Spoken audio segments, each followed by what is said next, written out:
Okay, and back with Brian, too. All right, Brian, what areas do we need to get in? We've got about 20 minutes left or so here.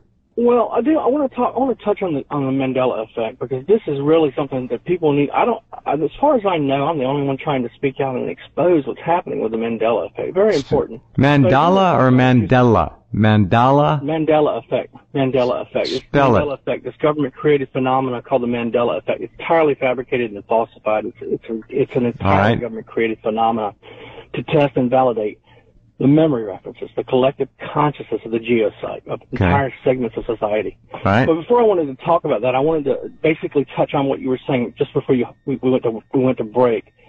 It's difficult to determine how many people are targeted. Dr. Robert Duncan says, tens of thousands that he knows of. Mm-hmm. That's his best estimate, but it's got to be much, much higher. Mm-hmm. The problem is that these remote neural attacks, the impulse injections, etc., all of that can be achieved at lower intensities. And people will really only notice that they're being targeted with this technology at higher intensities. And by higher intensities, I mean torture, trauma-based mind control. Okay, the use of physical and psychological trauma to map out and reverse engineer the sensory and and included in that basket of torture can be things like stress, anxiety. I've read something about tinnitus today, ringing in the ears. That's a trauma torture. I know all about it. Yeah. Okay, that's a trauma torture method. Yeah, migraine headaches. There's another one. Go ahead. That's part of censorship. The use of trauma to disrupt the continuity of thought and erase short-term active memory. Mm-hmm. That's censorship. If you want to boil censorship down into just the most simplest definition, remember, everything they're doing to their victims is based on three things: censorship, memory management, direct behavioral control.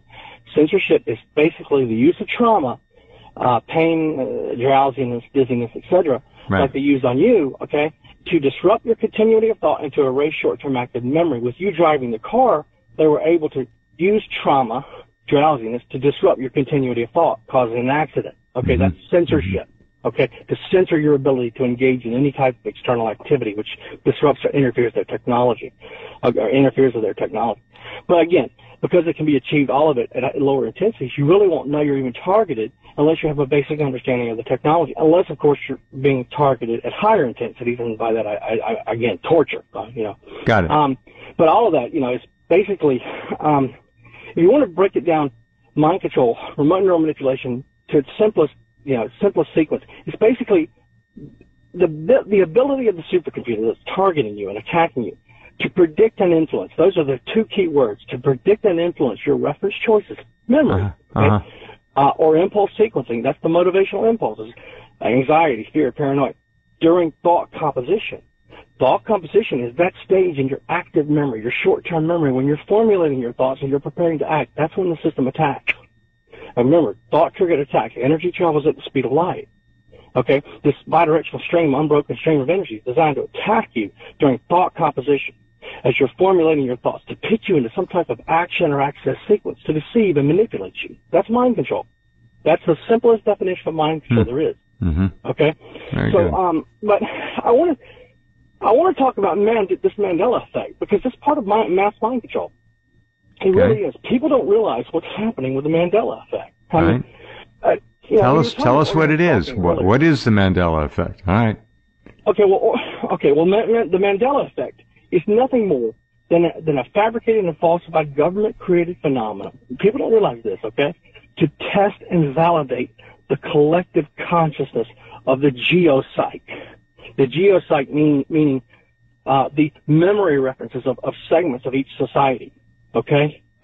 So that's the geopsych. So what they're doing is, it's simply another mass mind control model for training, research, and development in geopsych hive mind configuration. That's what it is. I'm absolutely amazed that rational and credible people are even falling for it. Okay? But unless you understand mind control is premised on memory management, and that's what Mandela effect is. It's basically global or societal memory management. Okay? This fabricated, falsified, government-created phenomena called the Mandela effect is basically training, research, and development in global or societal hive mind configurations for the manipulation of that collective consciousness, those memory references of the society, the segment of society which they're targeting. to learn how to reshape societal thoughts and behavior, to manipulate the daily motives and emotional perceptions of entire segments of society. That's the Mandela effect. It's just a government-created, it's a fabricated, falsified government-created phenomenon to measure and gauge how models of deception and manipulation can be utilized to force a population or a segment of society to become dependent upon the fabricated memory references which never existed. Remember, we talked about, they want you to become dependent upon the memory references, to believe the responses are your own. That's memory management, okay? So, such as, for example, positive recognition. So, to be able to remotely manipulate entire segments of society at a time. So it's just simply, the Mandela effect is simply global memory management or societal memory management using, these memory references which never existed to begin with. So if they can generate these falsified and fabricated memory references and motivational impulses from large groups of people at a time, then they can further their training, research, and development and how these supercomputers, these exascale remote neural networks, can perceive the mass emotions of the geopsych as a whole. Remember, they're scaling this up for all 318 million Americans. And this Mandela effect, the government contractors have used it on me on the internet. I got whole websites dedicated to me. They're just, they talk about my name's Mandela effect. Well, no, it's not. It's a memory reference which never existed. They're creating memory references, fabricated and falsified memory references. Remember, this is a weapon system. Again, they're going to tell you that mind control technologies are necessary for the betterment of humanity, to improve our economy, etc., to turn America and the industrialized nations of the world into a neuro society where people can communicate with each other by their brainwaves, with computers by their brainwaves. But that's all a cover story. It's a weapon system, okay? It's a weapon system designed to censor and control the sheepish masses, to restrict them at will. So they're using the Mandela effect for training, research, and development to learn how to achieve that. There is no Mandela effect. There never was. It's simply the use of fabricated and falsified memory references which never existed to force segments of society to become dependent upon these vast mind control models of deception and manipulation, to learn how to achieve direct behavioral control over entire segments of society. At this point in time, Brian, when they're implanting and embedding false memories in people, is it a one person, one operation, or are they doing this en masse and giving a whole lot of people the same false memory? So they're building up basically an entirely new cultural reflex that never happened. They can do this. Right, and in the first Gulf War, I don't know if you remember CNN and these other news agencies, they were broadcasting these tens of thousands of Iraqi soldiers. I don't remember how many there were. Just mass amount of soldiers, Iraqi soldiers, which were surrendering with their. Oh yeah, they thought they heard the voice of Allah or whatever. Well, many of them. You know what that was? Right, it was falsified memory references. Listen, memory is basically three things. If you break it down to its simplest level, it's just three things.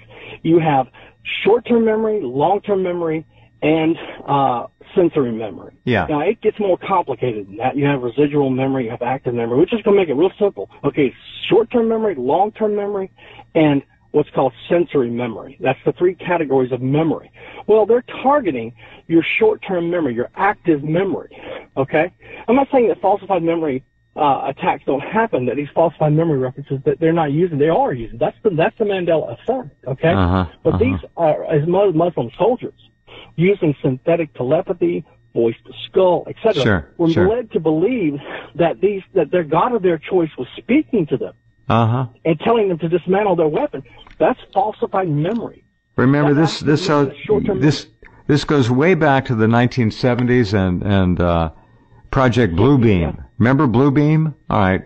Well, that was simply using lasers to create visual images in the sky, in the heavens, of you know why they do that? Holy people, whatever. Yeah, go ahead. Yeah. To subdue or to radicalize. Absolutely. They want to learn. See, that's what the Mandela effect is. They're trying to determine what society can maintain as truth. They're trying to determine. See, they were on this so long. Blue Beam was going to be Blue Beam. They may still use parts of it. All right, they go over. Yeah. All right. So a lot of times, for example. That's right. Sure. Well, these visions of Mary and Buddha and Muhammad, you're saying they're nothing more than holograms designed for one of two purposes: to subdue or to radicalize. To subdue or to radicalize a person's belief system. They're targeting the memories. They don't have to radicalize Islam. It's already radicalized. Boy, is it. And are we in trouble? 2.2 billion people on the planet want Western culture dead. Right? Dead. Yeah, it does work well against Islam and these karma-based New Age, especially those that are karma-based, these religions. Even militant Christianity, easily manipulated with this technology. The problem is, it becomes the mainstream Christian doctrines do offer some degree of protection. Dr. Robert Duncan said in one of his books. He said because the doctrine he calls it the doctrines of the faith. It's more than that. Okay, it's much more than that. It's an indwelling of the Holy Spirit. But I don't want to get into religion. Okay, but it's very important. The religious beliefs of the victim. The belief system of the victim is an incredibly important metric in their training, research, and development to determine one of two things. One, what can the victim maintain as truth? That's the Mandela effect. That's what they're doing to determine what society can maintain as truth, what segments of people can maintain as truth, segments of society. But secondly, to either subdue or to radicalize. So they're learning. That's all. All Mandela effect is the second category of mind control. It's memory management. So again, I don't want to beat a dead horse here, but it's just the technology is so sophisticated and advanced, it's hard to even scratch the surface in 2 hours, especially with the Mandela effect. This entirely ridiculous. Well, here's another angle, which may or may not play into their plans and may be used by them, but this whole issue of smartphone screen addiction is huge.